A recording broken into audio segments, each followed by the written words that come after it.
واتبع ملت ابراہیم حنیفا، میرے پیغمبر آپ نے بھی اتباع کرنی ہے تو جناب ابراہیم علیہ السلام کی اتباع کرنی ہے۔ اس کی وجہ یہ ہے کہ جناب ابراہیم علیہ السلام نے دین کے لیے جو تبلیغ، دین کے لیے جو قربانی، دین کے لیے جو تکالیف اٹھائیں، حتیٰ کہ ابراہیم علیہ السلام کی ایک جو عظیم قربانی اور امتحان ہے، وہ اپنے بیٹے کو اللہ کی راہ میں ذبح کرنے کا جو ارادہ کرنا ہے اور اللہ کا حکم مانتے ہوئے بیٹے کو زمین پر لٹا دینا ہے کہ بیٹا میں تجھے اللہ کے حکم کے لیے قربان کروں گا، چونکہ میرے اللہ نے مجھے حکم دیا ہے اس لیے میں قربان کروں گا۔ اور جناب اسماعیل علیہ السلام نے بھی ایک لمحہ دیر کیے بغیر فرمایا افعل ما تؤمر ستجدنی انشاء اللہ من الصابرین۔ بابا جان آپ وہ کر گزریے جس بات کے کرنے کا آپ کو حکم دیا گیا ہے۔ جہاں تک میرا تعلق ہے، میرا سوال ہے،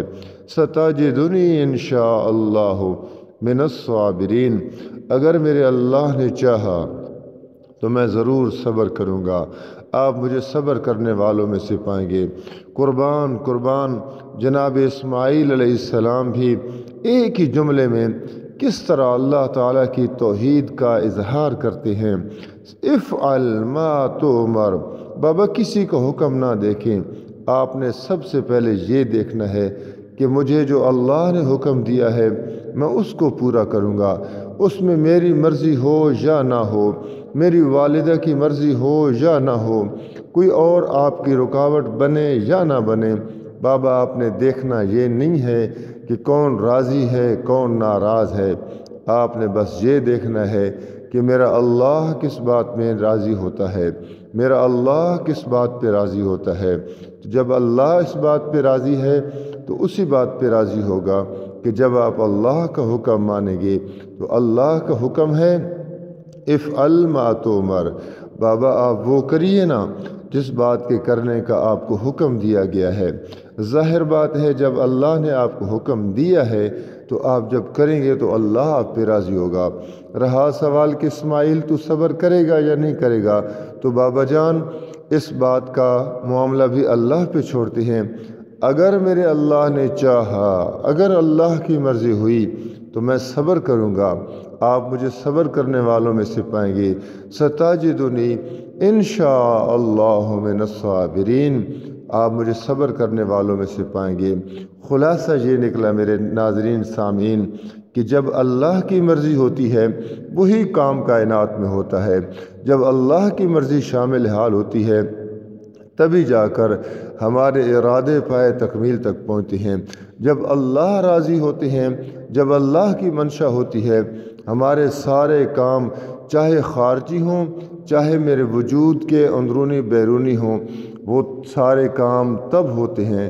جب میرا اللہ چاہتا ہے۔ ستجدنی انشاء اللہ من الصابرین۔ تو بہرحال جناب ابراہیم علیہ السلام کی عظیم قربانی کہ اپنے بیٹے کو ذبح کرنے کا مصمم ارادہ کر لینا، پکا ارادہ کر لینا، یہ بہت بڑا امتحان تھا۔ ان ھذا لہو البلاء المبین، خود امتحان لینے والا ممتحن اللہ کہہ رہے ہیں کہ یہ بہت بڑا امتحان تھا۔ عمومی طور پر یہ ہوتا ہے، امتحان لینے والا کہتا ہے کہ پرچہ تو بڑا آسان تھا، امتحان دینے والا کہتا ہے کہ نہیں امتحان بڑا مشکل تھا۔ لیکن جہاں معاملہ کچھ اور ہے، یہاں امتحان لینے والا کہہ رہا ہے ان ھذا لہو البلاء المبین، امتحان بہت بڑا تھا، امتحان بہت بڑا تھا۔ لیکن قربان ابراہیم علیہ السلام کی عظمت پر، قربان ابراہیم علیہ السلام کے صبر پر، قربان اللہ کے پیغمبر ابراہیم علیہ السلام کی دلیری پر اللہ نے امتحان لیا تو جناب ابراہیم علیہ السلام کمر بستہ ہو گئے کہ میں نے اس اللہ کے امتحان کو پورا کرنا ہے، جیسے میرا اللہ چاہتا ہے میں ویسا کر دکھاؤں گا، میں نہیں رکوں گا، کون کیا کہتا ہے کون کیا نہیں کہتا، میں اللہ کے اس امتحان کو ویسے ہی پورا کروں گا جیسا میرا اللہ چاہتے ہیں۔ جناب ابراہیم علیہ السلام نے جب قربانی کے لیے تیاری کرتے ہیں، یاد رکھیے گا یہ جو باقی معاملات ہیں کہ اسماعیل کو زمین پر لٹا دیا، چھری کو رگڑا، چھری نہیں چلتی، پتھر پہ ماری، پتھر 2 ٹکڑے، اوپر پھینکی، پرندہ زخمی، نیچے گئی سمندر میں مچھلی زخمی ہو گئی، یہ سب خرافات ہیں ہمارے دین کے اندر، ایسی کوئی بات نہیں ہے۔ بس قرآن کہتا ہے کہ دونوں باپ بیٹا راضی ہو گئے اور تلہ للجبین، ماتھے کے بل لٹاتے ہیں، وَنَادَيْنَاهُ أَن يَا إِبْرَاهِيمُ قَدْ صَدَّقْتَ الرُّؤْيَا، ہم نے آسمان سے آواز دی، او ابراہیم پیغمبر، قد صدقت الرؤیا، آپ نے اپنے خواب کو سچ کر دکھایا ہے۔ بس چھوڑ دیجئے، ابراہیم علیہ السلام کا صرف لٹانا ہی کافی تھا، رسیوں سے باندھ لینا، آنکھوں پہ پٹی باندھ لینا، یہ سب خرافات ہیں ہمارے دین کے اندر، ان کا کوئی شریعت کے ساتھ، دین کے ساتھ تعلق نہیں ہے۔ یہ الٹا ابراہیم علیہ السلام کے ارادوں کو کمزور کرنے کا ایک پہلو دکھایا گیا ہے کہ ابراہیم علیہ السلام کا دل تو نہیں چاہ رہا تھا، دل تو اندر سے بہت زخمی تھا، لیکن اللہ کے حکم کے آگے مجبور تھے،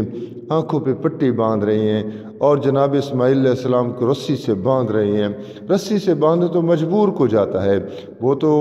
خوش تھے، وہ تو اللہ کی رضا پر مسرور تھے، مجبور نہ تھے، مسرور تھے،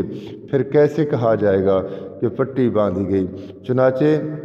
یہاں پر امتحان لینے والا کہتا ہے یہ بہت بڑا امتحان تھا، لیکن ابراہیم پورے نمبر لے کر پاس ہو گیا، اس لیے اللہ تعالی نے